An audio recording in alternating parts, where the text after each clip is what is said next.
Et j'ai dit aussi merci à Dieu pour mon père. Mon père dans la foi. Le révérend Alexis Chimanga. Le révérend Alexis Chimanga. C'est par lui que nous sommes là ce soir dans ces séminaires. Et moi je ne suis là que comme un Jean-Baptiste pour ouvrir la voie, car celui qui vient après moi est plus grand que moi. C'est mon père, c'est lui qui viendra clôturer ces séminaires. Et nous sommes là juste pour mettre les bases et lui viendra pour la suite. Et j'ai béni le Seigneur pour Pasteur Rosine encore, pour ce grand cœur qu'elle a de nous recevoir à tout moment dans son église. Merci beaucoup Pasteur Rosine, que Dieu vous bénisse abondamment. Est-ce que tu peux m'aider à acclamer le Seigneur pour ta présence ce soir? Car si tu n'étais pas là, peut-être on n'allait même pas se réunir. Alors rapidement nous allons commencer. Hier nous avons commencé plutôt depuis le mardi. Et hier nous avons parlé du baptême du Saint-Esprit. Nous avons essayé de les séparer, de faire la différence entre le baptême et la nouvelle naissance, le baptême du Saint-Esprit et la nouvelle naissance. Et nous avons défini c'est quoi les baptêmes du Saint-Esprit. Nous avons vu le baptême du Saint-Esprit dans la Bible. L'importance du baptême du Saint-Esprit. On en a parlé hier. On a vu comment est-ce que c'est important d'être baptisé du Saint-Esprit. Comme étant jeune, tout comme étant parent, que c'est important d'être baptisé du Saint-Esprit. On a même vu l'exemple de Pierre qui était un père de famille, mais qui était aussi à la chambre haute baptisé du Saint-Esprit. Donc le baptême du Saint-Esprit n'a pas de catégorie. Il y a même Corneille dans la Bible qui était un homme riche, un homme fort, qui avait des serviteurs et sa famille, mais qui était aussi baptisé du Saint-Esprit. Et nous avons vu à la fin les conditions pour recevoir le baptême du Saint-Esprit. Et ce soir nous allons parler un peu, on va passer plus de temps dans la prière. Alors le sous-thème que nous allons parler ce soir, c'est les revêtements de puissance pour le service. Les revêtements de puissance pour le service. Rapidement ouvrons nos Bibles dans Actes des Apôtres. Actes du Saint-Esprit par les apôtres.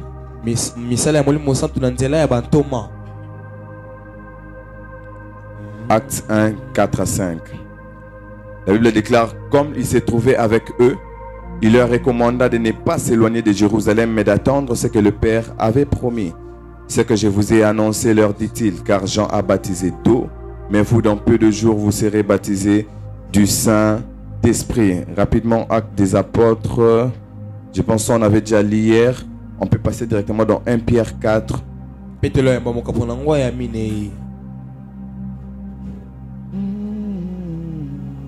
1 Pierre 4, le verset 11. La Bible déclare, si quelqu'un parle, que ce soit comme annonçant les oracles de Dieu. Si quelqu'un remplit un ministère, qu'il les remplisse selon la force que Dieu communique, afin qu'en toute chose, Dieu soit glorifié par Jésus-Christ, à qui appartient la gloire et la puissance au siècle des siècles. Amen. Je sens que je dois les répondre. 1 Pierre 4, le verset 11. Si quelqu'un parle, que ce soit comme annonçant les oracles de Dieu. Si quelqu'un remplit un ministère, qu'il les remplisse selon la force que Dieu communique, afin qu'en toute chose, Dieu soit glorifié par Jésus-Christ, à qui appartient la gloire et la puissance au siècle des siècles. Rapidement, allons dans Actes des Apôtres, Actes 6, 1 à 5.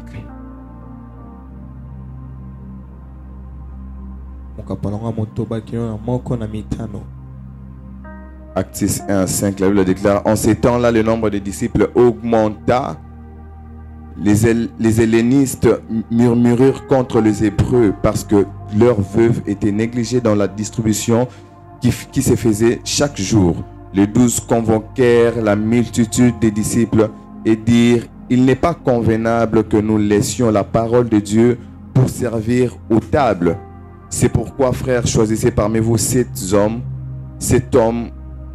de qui on rend un bon témoignage, qui soit plein d'Esprit Saint et de sagesse, et que nous chargions de cet emploi. Amen.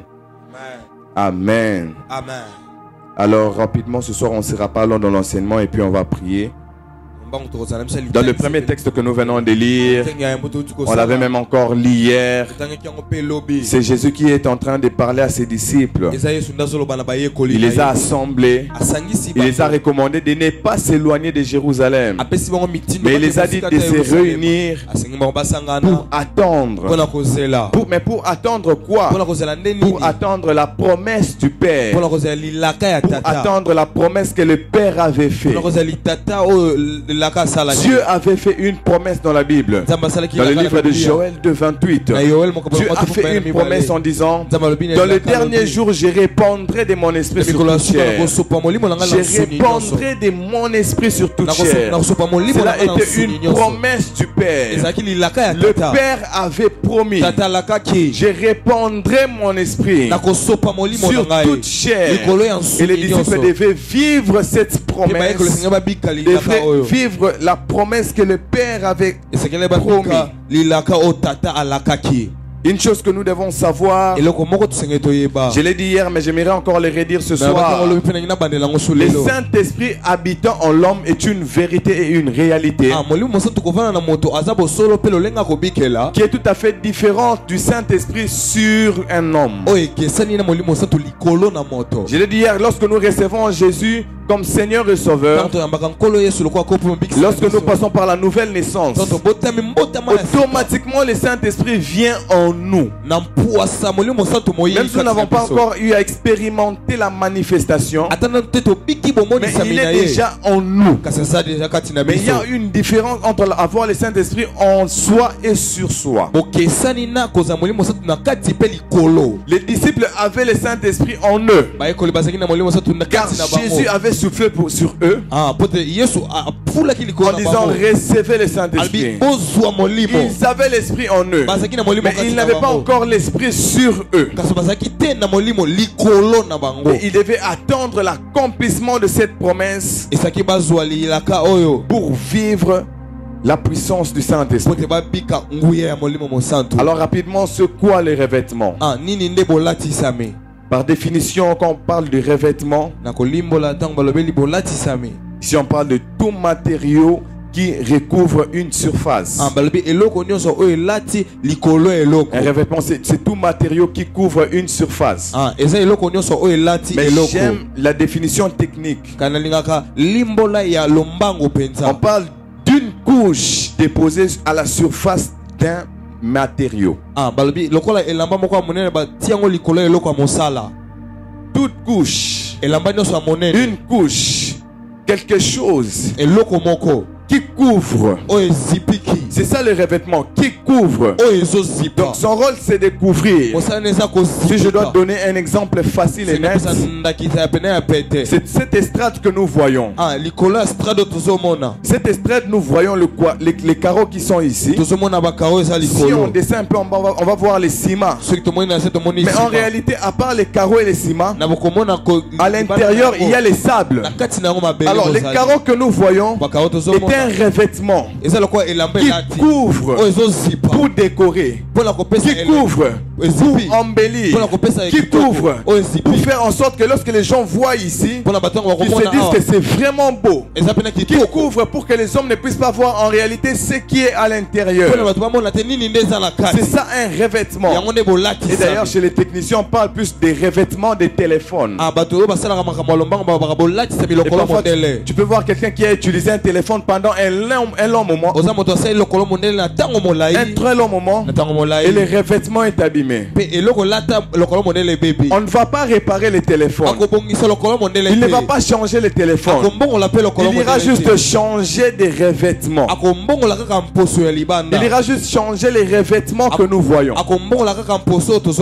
pour que ce soit encore plus beau, pour que ce soit encore plus attirant. C'est ainsi que Dieu dit à ses disciples: ne soyez pas pressés d'aller. Vous devez avoir un revêtement. Vous devez avoir quelque chose qui va vous couvrir. C'est ainsi que plus tard même Paul dira dans la Bible: ce n'est plus moi qui vis, mais c'est Christ qui vit en moi. C'est-à-dire que lorsque les hommes me voient, ils me regardent, ce n'est plus moi qu'ils voient, mais c'est Christ qui me revête par le Saint-Esprit. C'est ainsi que les gens peuvent me voir. J'ai pris que ce soir Dieu revête quelqu'un afin qu'il soit invisible dans le monde des ténèbres. On va te chercher mais tu ne seras pas visible, car tu seras revêtu de feu, tu seras revêtu de puissance. J'ai dit on va te chercher mais on va pas te voir, on va te chercher mais on va pas te trouver, car Dieu ce soir va te revêtir de puissance. Un exemple simple. En sortant de ces lieux, si je rencontre quelqu'un,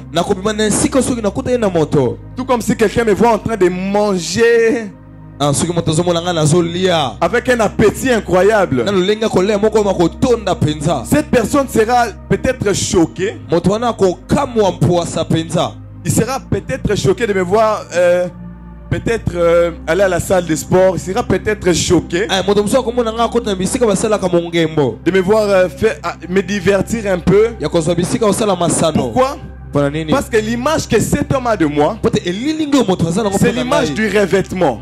Cet homme me voit ici en train de prêcher. Il me voit ici revêtu de la puissance d'en haut.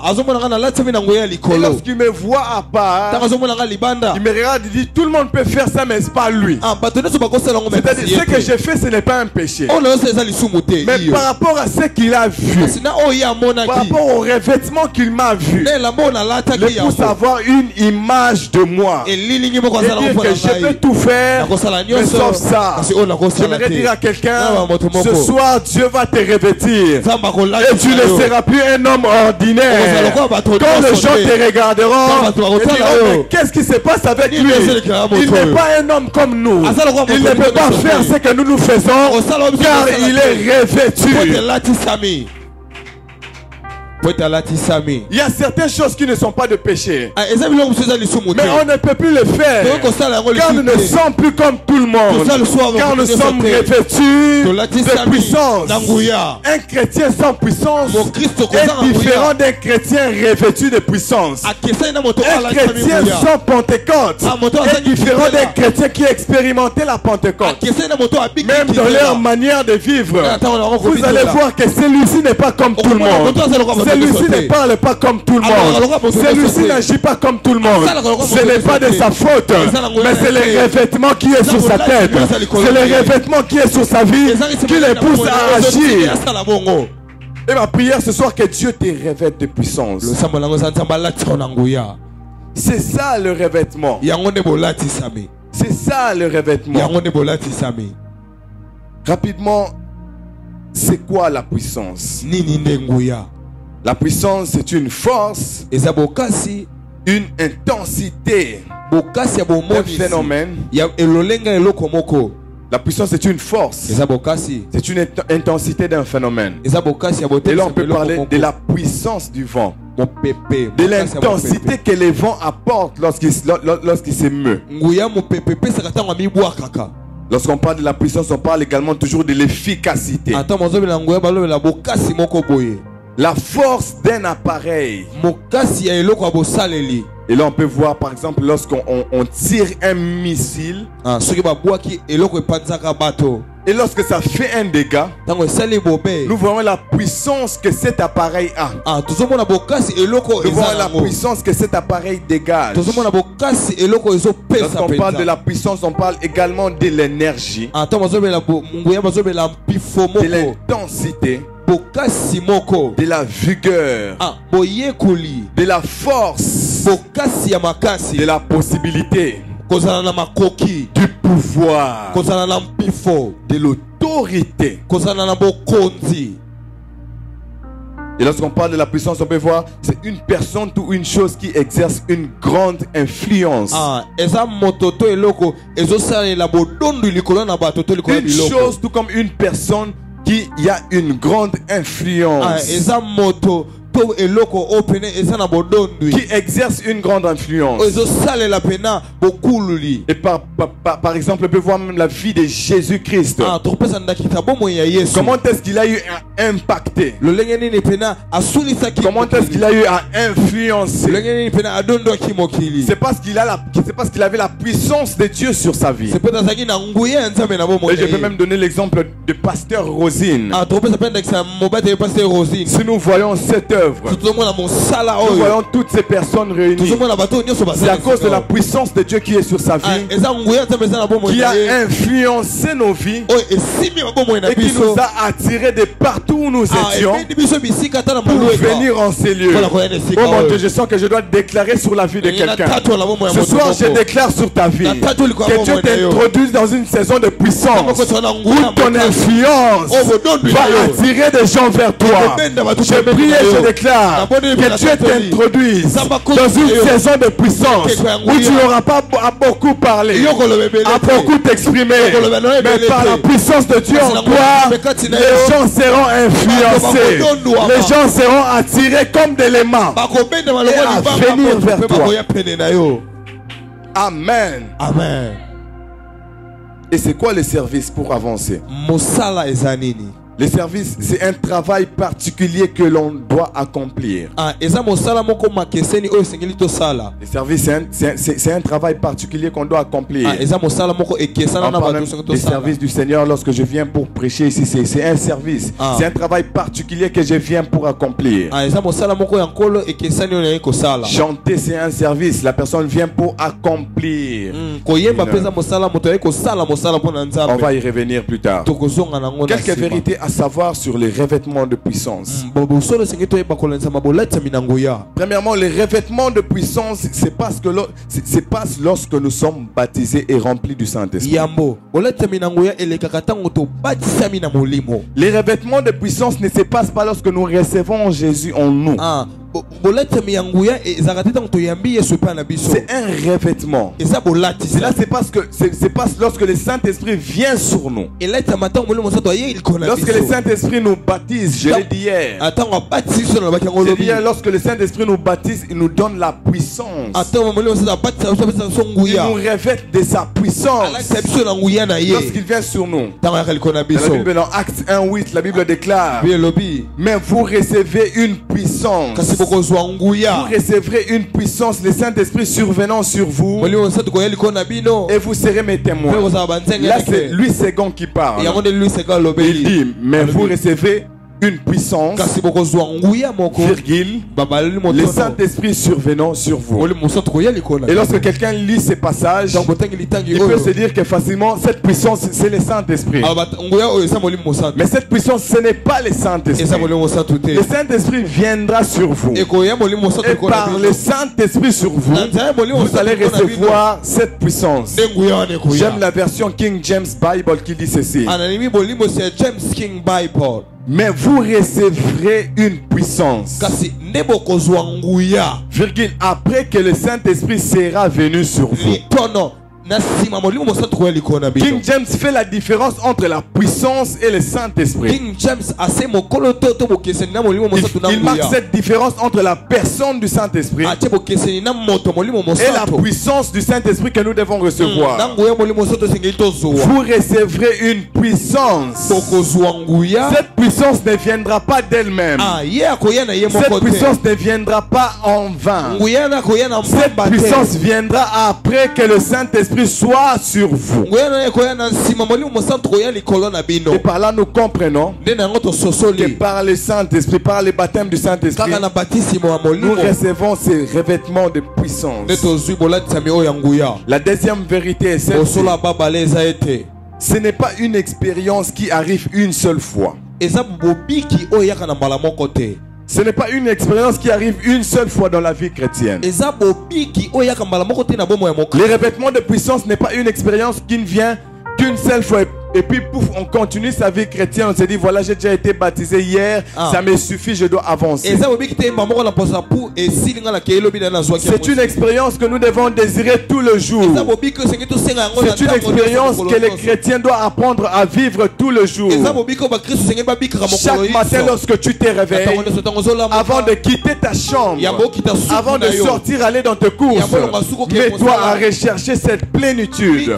Mets-toi à rechercher cette puissance. Mets-toi à rechercher cette autorité venant du Saint-Esprit pour influencer. Aujourd'hui dans le monde, il y a plusieurs réalités. Il y a plusieurs réalités qui nous attendent. Il y a le diable qui œuvre chaque jour. Et chaque jour, nous aussi étant qu'enfants de Dieu, nous avons besoin de cette puissance. Nous avons besoin de cette plénitude. Nous avons besoin de cette chose. Que chaque jour le Saint-Esprit nous remplisse, afin que lorsque nous allons sortir, que nous puissions impacter, que nous puissions influencer. Ce n'est pas une expérience de chaque jour, mais c'est une expérience de tout le jour. J'aimerais dire à quelqu'un, mardi tu as été rempli, mercredi tu as été rempli, c'est bien. Hier jeudi tu as été rempli, mais ce soir encore tu seras rempli. J'ai dit ce soir encore tu seras rempli, car c'est une expérience à rechercher tout le jour. À rechercher tout le jour. Regarde un peu le monde aujourd'hui, avec l'occultisme qu'il fait que monter. En plus, nous sommes en Afrique, avec les réalités qui se passent chaque jour. Une fois j'étais quelque part en train de faire un service prophétique. Et il y avait une soeur là que j'avais vue en vision. Et j'ai donné une parole de connaissance. Et la soeur est venue. Qu'est-ce qui s'est passé? La soeur était sortie de chez elle. Et elle marchait normalement. Elle pensait piétiner le sol. Mais en piétinant le sol, elle a eu à piétiner quelque chose que le monde des ténèbres avait placé pour elle. Et directement sa jambe commençait à déranger. J'aimerais dire à quelqu'un, tu as besoin de cette puissance. Parce que même en marchant chaque jour, tu ne sais pas sur quoi tu marches. Et tu as besoin de ces revêtements de puissance. La Bible déclare dans Actes 4, le verset 31, que les disciples étaient encore en prière. Car les disciples, après la Pentecôte, ils ont continué à demeurer dans la prière et dans l'enseignement. Et j'aime ce qui se passe dans Actes 4. Les disciples se mettent en prière. Et la Bible déclare que quand ils eurent prié, les lieux où ils étaient trembla. Ils furent tous remplis du Saint-Esprit. C'est-à-dire même les disciples, pour eux l'expérience de la Pentecôte ne s'était pas simplement limitée dans Actes 2, mais c'était devenu leur expérience de tout le jour. À chaque fois que tu vas lire les Actes des Apôtres, tu vas voir ils étaient remplis du Saint-Esprit. Ils étaient baptisés du Saint-Esprit. À chaque fois qu'ils se mettaient à prier, Dieu venait et les baptisait. Ma prière ce soir, que Dieu baptise encore quelqu'un, que Dieu remplisse encore quelqu'un, que tu sois encore rempli jusqu'à la plénitude. Dans l'ancienne alliance, Dieu a accordé ses revêtements aux gens qu'il choisissait. pour une mission, pour accomplir une tâche. Cela ne venait pas sur tout le monde. Et même dans l'Ancien Testament, le Saint-Esprit n'habitait pas dans l'homme. Le Saint-Esprit venait sur l'homme pour revêtir de puissance, pour une mission précise, pour accomplir une tâche. Et même le mardi, on nous a parlé de Bétzalel, sur qui l'Esprit de Dieu est venu. Bétzalel, à qui Dieu a rempli du Saint-Esprit pour la construction du tabernacle. Nous avons besoin de cette plénitude, de ces revêtements, pas seulement pour venir ici prier en langue et servir, même aussi pour le travail dans le domaine de la vie. Tu es menuisier, tu es commerçante, tu as besoin de ces revêtements de puissance. Exactement. Tu en as besoin. Et dans l'Ancienne Alliance, on voit plusieurs personnes comme ça qui étaient revêtues de cette puissance, de ces pouvoirs, de cette autorité. On voit Moïse, on voit Gédéon, on voit Samson. Et on voit plusieurs autres personnes. Mais aujourd'hui, les croyants sont appelés à servir. Nous sommes appelés à servir. La Bible déclare, il a fait de nous un royaume de sacrificateurs. Il ne nous a pas simplement sauvés, mais il nous a appelés à servir, à être ses représentants. Ses représentants à l'église, ses représentants dans nos familles, et ses représentants même dans la société. Les croyants est appelé à servir Dieu. Il est appelé à servir Dieu par son comportement. Faute de temps, nous ne saurons pas lire tous ces passages, mais je vais simplement citer les passages et vous pourrez écrire. Les croyants est appelé à servir Dieu par son comportement dans la famille. Là nous voyons Colossiens 3, 20. 1 Timothée 5, 4. Les croyants sont appelés à servir Dieu dans sa famille. Colossiens 3, 20. 1 Timothée 5, 4. Et par son comportement aussi dans la société. Là nous voyons 1 Timothée 2, 12 à 14. Et 1 Thessaloniciens 4, 11 à 12. Son comportement dans la société et dans l'église. Romains 12, 9 à 11. Et 1 Pierre 4, 10 à 11. Pour ceux qui écrivent rapidement. Il est appelé à servir Dieu même par sa façon de parler. Par sa façon de parler. Éphésiens 4, 25. Et encore Éphésiens 4, 29. Et Éphésiens 5, 4. Par sa façon de parler. Éphésiens 4, 25. Éphésiens 4, 29. Et Éphésiens 5, 4. Par sa façon de travailler. Par sa façon de travailler, là nous voyons dans Colossiens 3, 22 à 23. Par sa façon de travailler, Colossiens 3, 22 à 23. Par l'annonce de l'évangile. Les croyants est appelé à servir Dieu par l'annonce de l'évangile. Là nous voyons 1 Corinthiens 9, 16. Romains 1, 9. Romains 10, 14. Philippiens 1, 14. Et Marc 5, 19. Je réponds par l'annonce de l'évangile. 1 Corinthiens 9, 16. Romains 9. Plutôt 1 Corinthiens 9, 16. Romains 1, 9. Romains 10, 14. Philippiens 1, 14. Marc 5, 16. Les croyants est appelé à servir Dieu par la prière, la louange et les chants. Ephésiens 5, 19 à 20. Et Psaume 92, 1 à 6. Par la prière, la louange et les chants. Ephésiens 5, 19 à 20. Psaume 92, 1 à 6. Alors rapidement, pourquoi nous devons rechercher ces revêtements de puissance? C'est important de rechercher ces revêtements de puissance. Pourquoi nous devons rechercher cela? Premièrement, nous devons rechercher cela pour avoir une vie chrétienne remplie de puissance et de feu.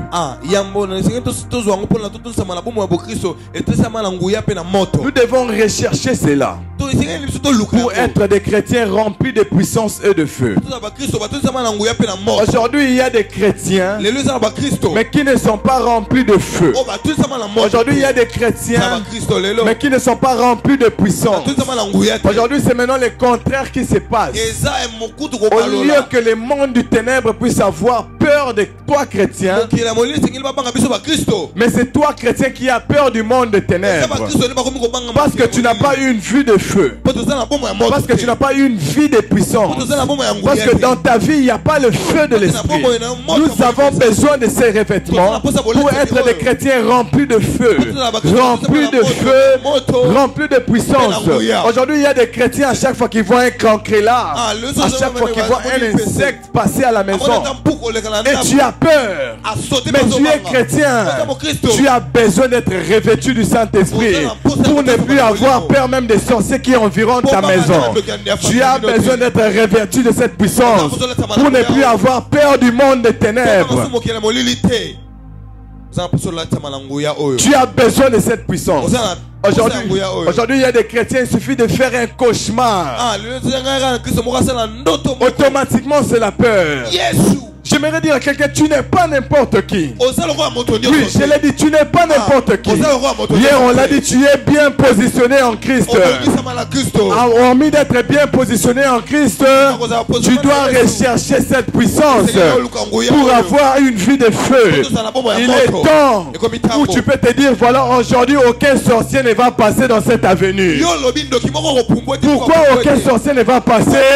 Parce qu'il y a un chrétien qui a eu une vie de feu, une vie de puissance à parler, et aucun sorcier ne va naviguer.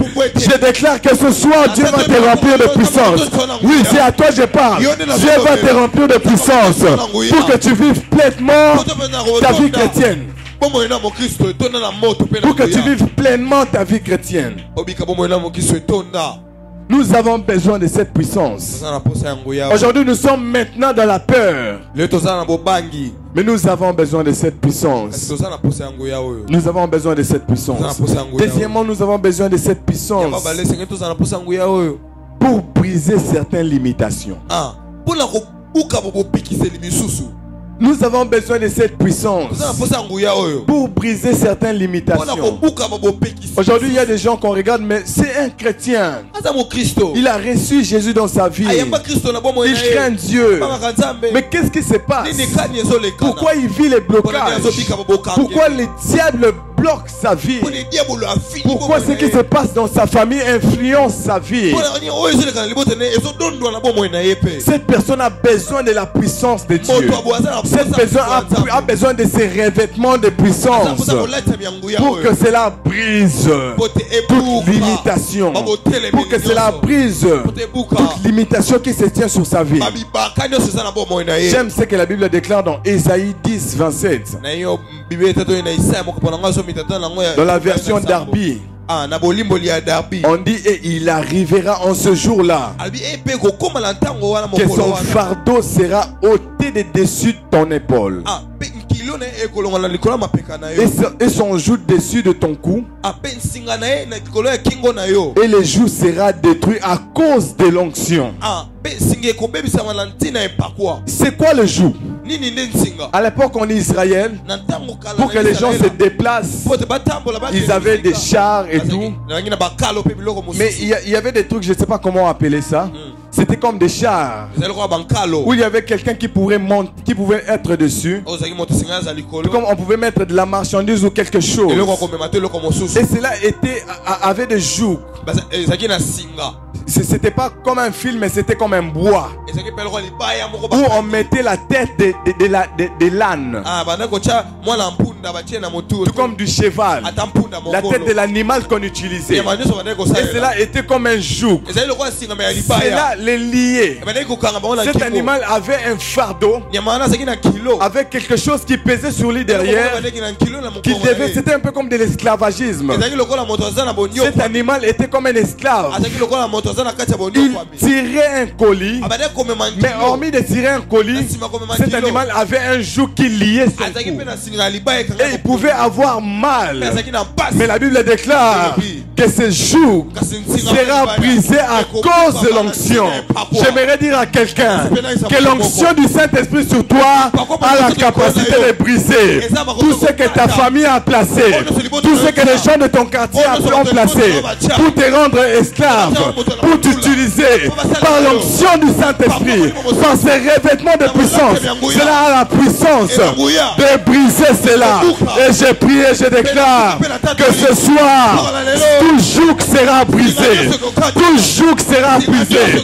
Parce qu'en ces lieux, l'onction du Saint-Esprit va se répandre. Parce qu'en ces lieux, la puissance de Dieu va se lever. Et cela va briser tout joug qui t'empêche d'avancer, qui t'empêche d'aller loin. Cela sera brisé. Moïse devant la mer rouge, Moïse était limité. Moïse était limité. Moïse était limité. Moïse ne pouvait pas aller loin avec le peuple. Et pourtant ils avaient la promesse. Ils étaient dans le chemin de la promesse. Mais il y avait la limitation dans le chemin de la promesse. J'aimerais dire à quelqu'un, le revêtement de puissance nous donne l'autorité, nous donne la puissance de frayer les chemins, même là où il n'y avait pas de chemin. J'aimerais les redire. Les revêtements de puissance nous donnent le pouvoir et l'autorité de frayer les chemins, même là où les gens avaient dit, toi tu ne vas pas passer cette limite, toi tu ne vas pas aller loin. Mais à cause de ces revêtements de puissance, cela peut être brisé. Moïse était revêtu de puissance et la mer rouge était séparée en deux. Nous avons besoin de ces revêtements de puissance. Tu as besoin de ces revêtements de puissance pour que par ces revêtements de puissance, les limitations soient brisées. Oh yes. Troisièmement, je vais rapidement parce qu'on doit prier. On a besoin de ces revêtements de puissance pour faire tomber certains géants. Il y a certains géants qui ne vont pas tomber par des armes physiques. Il y a certains géants qui ne vont pas tomber par nos stratégies, mais qui vont tomber parce que sur nous, nous avons quelque chose de surnaturel. Qui vont tomber parce que sur nous, nous avons le mandat de Dieu. Qui vont tomber parce que sur nous, nous avons l'autorité de Dieu. Goliath ne pouvait pas tomber devant Saoul. Saoul avait les armes, mais Saoul n'avait pas le revêtement d'en haut. J'aimerais te dire, il y a des combats qu'on les vaincra que par le revêtement de puissance. Saoul avait les armes. Saoul avait même toute une armée avec lui. Mais Saoul ne pouvait pas vaincre Goliath, car Saoul n'avait pas les revêtements d'en haut. Mais un petit David, malgré sa taille, malgré son âge, j'aimerais dire à quelqu'un, ce qui fera de toi un grand, ce qui fera de toi un homme puissant, ce n'est pas ta taille, ce n'est pas ton âge, mais c'est les revêtements d'en haut. Je dis c'est les revêtements d'en haut. Et ce soir tu as besoin de ces revêtements.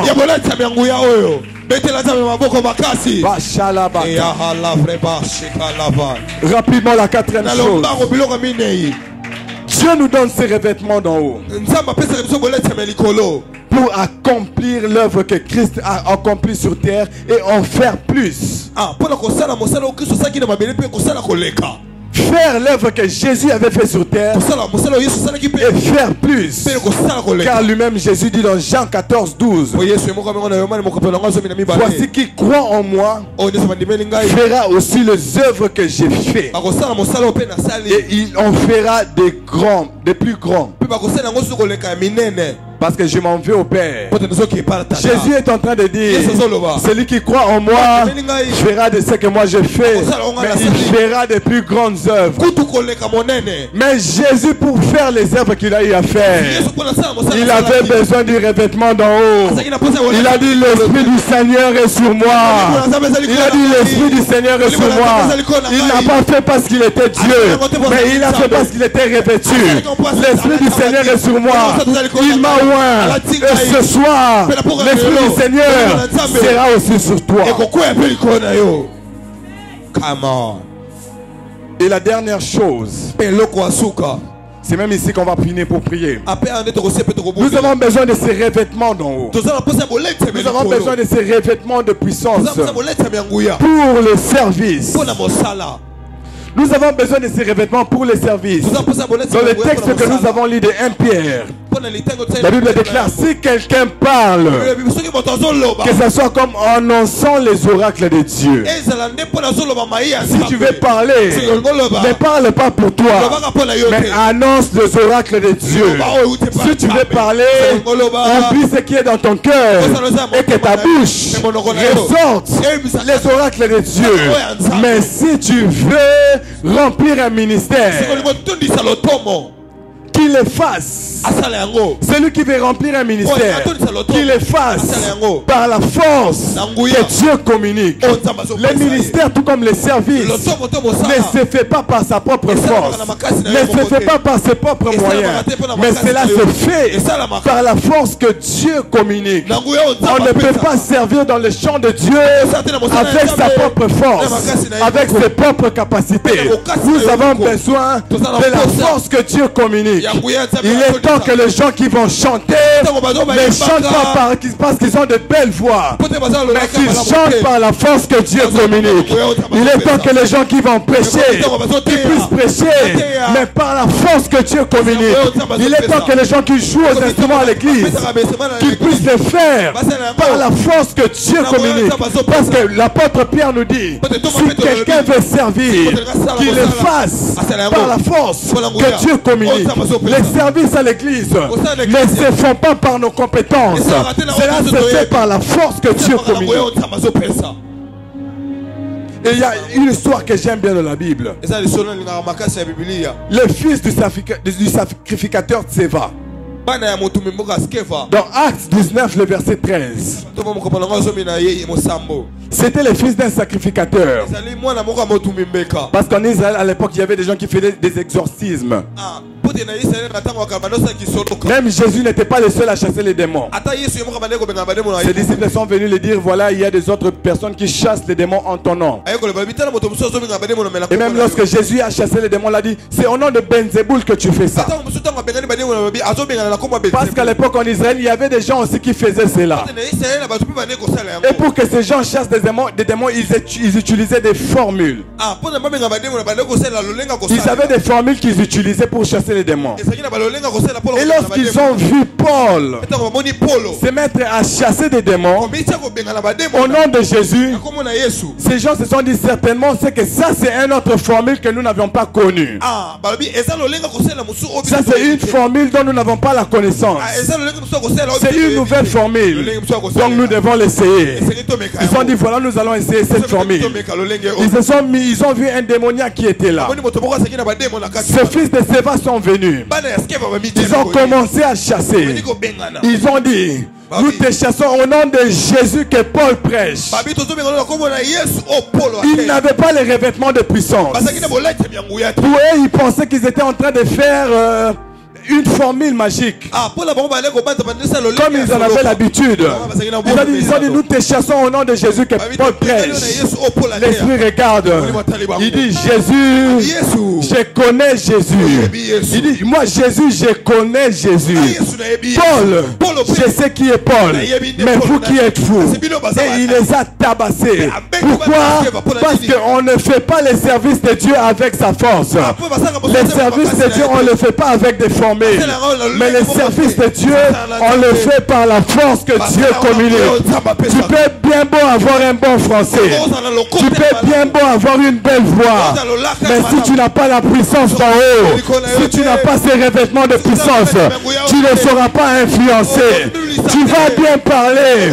On va dire c'était bien, mais il y avait quelque chose qui manquait. On va dire que tu chantes bien, mais il y avait quelque chose qui manquait. Car l'onction sur nous, l'onction veut faire la différence. Il dit dans sa parole, je ferai la différence entre ceux qui me servent et ceux qui ne me servent pas. En d'autres termes, il voulait dire, je ferai la différence entre ceux qui me servent par ma puissance et ceux qui ne me servent pas. Et nous avons besoin de ces revêtements. Nous avons besoin de ces revêtements. On est fatigué de chercher les matériels. La Bible déclare, affectionnez-vous aux choses d'en haut. Affectionnez-vous aux choses d'en haut. Les revêtements de puissance. Et ce soir, nous en avons besoin. Si tu en as besoin avec moi, laisse-toi, on va prier. Car je sens déjà l'onction de Dieu.